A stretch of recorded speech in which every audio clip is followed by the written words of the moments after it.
Hello and welcome all. तो आज के इस वीडियो में हम डिस्कस करते हैं DSSB में पूछे गए एएसपी वाटर एंड मैट्रिन के प्रीवियस ईयर क्वेश्चंस। तो पहला क्वेश्चन देखते हैं। इसमें हमें दिया गया है कि HCF ऑफ टू नंबर्स हमारे पास 12 है और उन दोनों नंबर्स का प्रोडक्ट यानी कि गुणनफल 31104 है। हमें बताना है इस तरीके के कितने पॉसिबल पेयर्स हो सकते हैं। तो पहला नंबर हम अज्यूम करते हैं A, दूसरा नंबर हम अज्यूम करेंगे B। अब दोनों का HCF 12 है यानी कि 12A और 12B हम इसको लिख सकते हैं।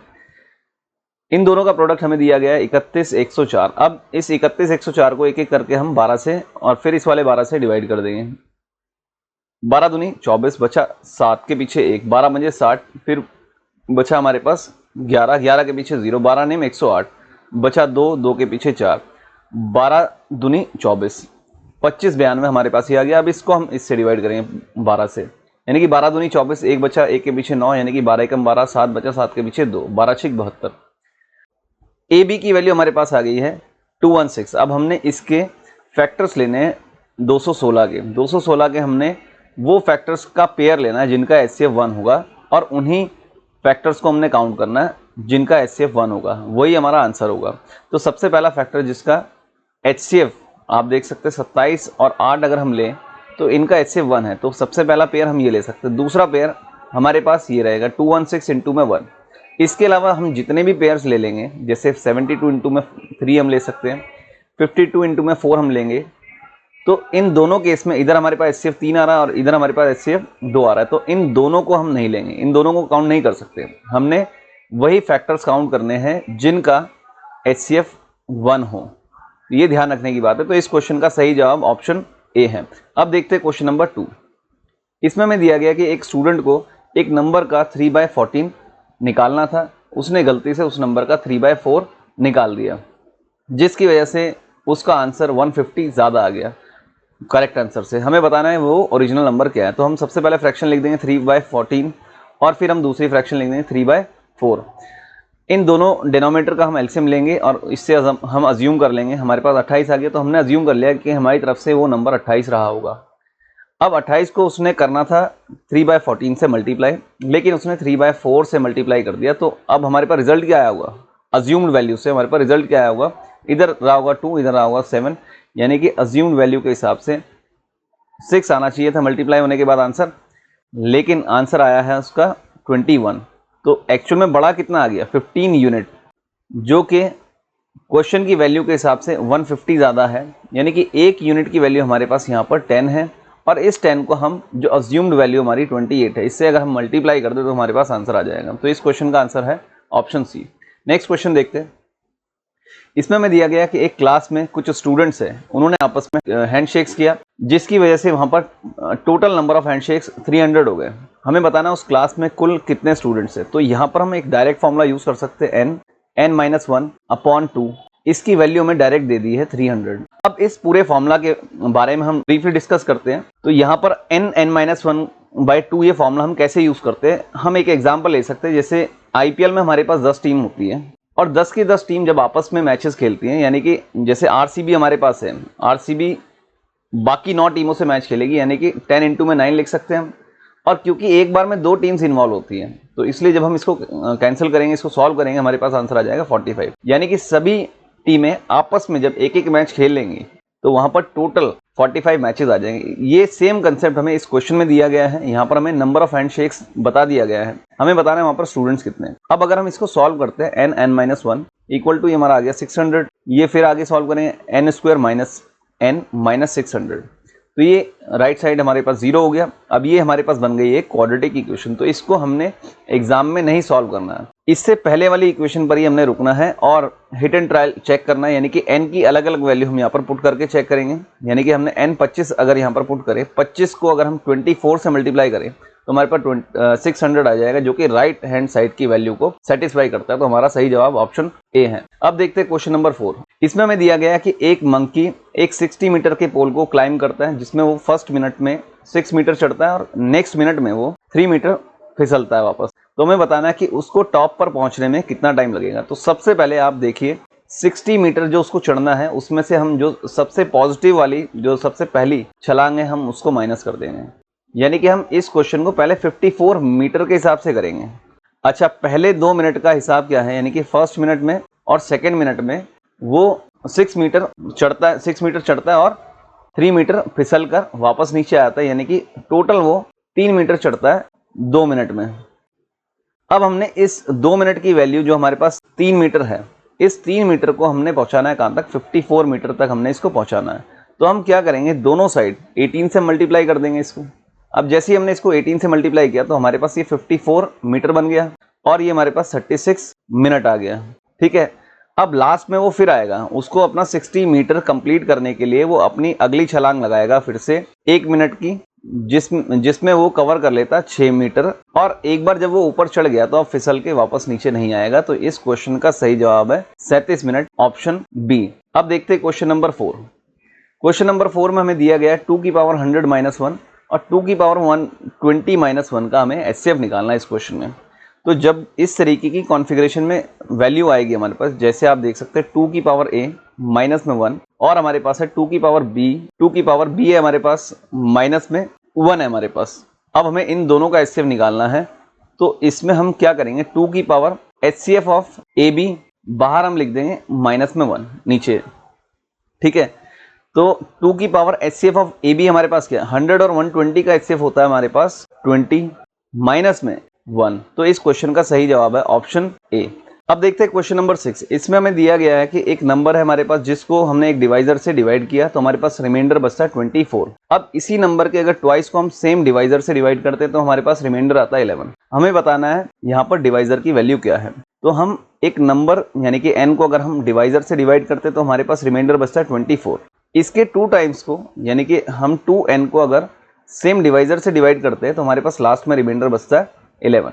अब ये ध्यान रखने की बात है, अगर हम किसी नंबर को ट्वाइस करके सेम डिवाइजर से डिवाइड करते हैं तो हमें उसके रिमाइंडर को भी ट्वाइस करके सेम डिवाइजर से डिवाइड करना पड़ेगा। ठीक है, तो जब हमने इस रिमाइंडर को ट्वाइस किया तो ये 48 बना और हमने सेम डिवाइजर से डिवाइड किया तो हमारे पास रिमाइंडर आ गया कितना, 11। ठीक है, रिमाइंडर आ गया हमारे पास 11। अब अगर इस 11 को हम इस 48 से माइनस कर देंगे तो हमें डिवाइजर की वैल्यू मिल जाएगी जो कि रहेगी हमारी 37। तो इस क्वेश्चन का सही जवाब है ऑप्शन डी। अब देखते हैं क्वेश्चन नंबर 7। ये इंपॉर्टेंट क्वेश्चन है। इसमें हमें दिया गया है कि एक semi circular sheet of metal जिसका डायमीटर 28 है, इसको बेंड करके हमने एक ओपन कोनिकल कप बना दिया। हमें उस कप की वॉल्यूम बतानी है। तो ये हमारे पास एक, आप ये मान सकते हैं कि ये एक सेमी सर्कल है। ठीक है, इसको हमने एक कोन बना दिया इस तरीके से। ठीक है, अब हम देखेंगे कि इसका रेडियस हमारे पास कितना है, 14 होगा। ठीक है, तो जब हम एक सेमी सर्कुलर शीट को जब हम चेंज करेंगे एक कोन में तो ये ध्यान रखने की बात है कि इसका जो रेडियस है ये चेंज हो जाएगा इस कोन के स्लैंट हाइट में। आप इसको चाहे तो एक पेपर से कट करके इसको एक बनाकर भी देख सकते हैं तो आपको ये चीज़ मिल जाएगी कि रेडियस जो होगा इस सेमी सर्कुलर शीट का इस कोन के स्लैंट हाइट के बराबर आएगा। ठीक है, अब हमें स्लैंट हाइट मिल गई, अब हमें इसका रेडियस निकालना है। तो आप देख सकते हैं ये जो सर्कुलर पार्ट है, ये सेमी सर्कुलर शीट का ये जो सर्कुलर पार्ट है ये इस कोनिकल शीट के सरकमफेरेंस के बराबर रहा होगा। यानी कि यहाँ पर तो हमारे पास पाई आ रहा है लेफ्ट साइड में, ये बराबर होगा कोनिकल शीट के सरकमफेरेंस के बराबर। यानी कि हम क्या करेंगे, इसको 2 पाई और कैपिटल आर रख दें। यहाँ से हमारे पास पाई से पाई कट गया, तो अगर स्मॉल आर को हम 2 से डिवाइड करते हैं तो हमारे पास इस कोनिकल शीट का रेडियस आ जाएगा। यानी कि शुरुआत का आधा अगर हम कर दें, इस वाले रेडियस का अगर हम हाफ कर दें तो हमें कोन का रेडियस मिल जाएगा। तो यहाँ पर स्लैंट हाइट हमें मिल गई 14, रेडियस हमें मिल गया 7। यहाँ पर अब हमें बताना है इस कोन का हाइट। कोन की हाइट निकाल के हम इसकी वॉल्यूम निकाल लेंगे। तो इसकी हाइट निकालने के लिए हम क्या करेंगे, 14 के स्क्वायर में से 7 के स्क्वायर को माइनस करके स्क्वायर रूट कर देंगे। तो ये सॉल्व होकर हमारे पास आएगा 7√3।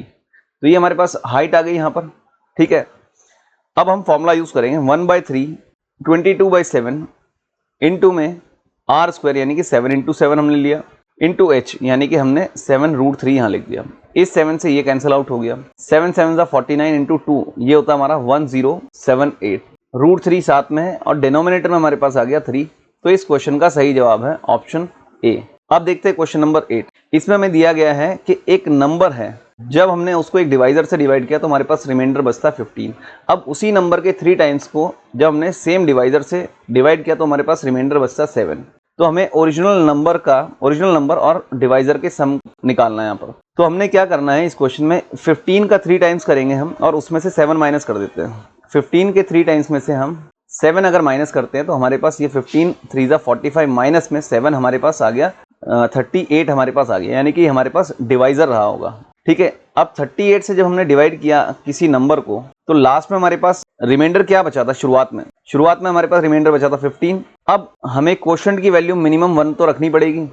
जब हम 38 को इस 1 से मल्टीप्लाई करेंगे और ये लास्ट में 15 ऐड कर देंगे तो हमारे पास डिविडेंड की वैल्यू आ जाएगी। जब इस 38 को हम क्वोशंट यानी कि 1 से मल्टीप्लाई करके लास्ट में रिमाइंडर ऐड कर देंगे तो हमें डिविडेंड की वैल्यू मिल जाएगी। ये आ जाएगा हमारे पास 53, यानी कि हमारा नंबर क्या है वहां पर 53 और हमारे पास जो डिवाइजर है वो हमारा है 38। अब जब हम इन दोनों को ऐड करेंगे हमारे पास वैल्यू आ जाएगी 91। तो इस क्वेश्चन का सही जवाब ऑप्शन ए है। अब देखते हैं क्वेश्चन नंबर 9। इसमें हमें दिया गया है कि एक रेक्टेंगुलर बॉक्स है जिसका मेजरमेंट हमें दिया है, लेंथ, ब्रेथ और हाइट यहाँ पर हमें डेप्थ इसकी हमें यहाँ पर दी गई है। इसके अंदर हमें क्यूबिकल ब्लॉक्स फिट कर रहे हैं जिसके एक एक एज की वैल्यू दे रखी है 20 सेंटीमीटर। हमें बताना है कि इस तरीके के कितने क्यूबिकल ब्लॉक्स इस रेक्टेंगुलर बॉक्स में हम भर सकते हैं, यानी कि वॉल्यूम ऑफ रेक्टेंगुलर बॉक्स में हम डिवाइड करेंगे इसको वॉल्यूम ऑफ क्यूबिकल बॉक्स से, तो हमें नंबर मिल जाएगा यहाँ पर। ठीक है, अब ये क्योंकि सेंटीमीटर में दिया गया है क्यूबिकल बॉक्स की साइड, तो हम सभी वैल्यू को सेंटीमीटर में चेंज करके डिवाइड कर देंगे तो हमारे पास आंसर आ जाएगा।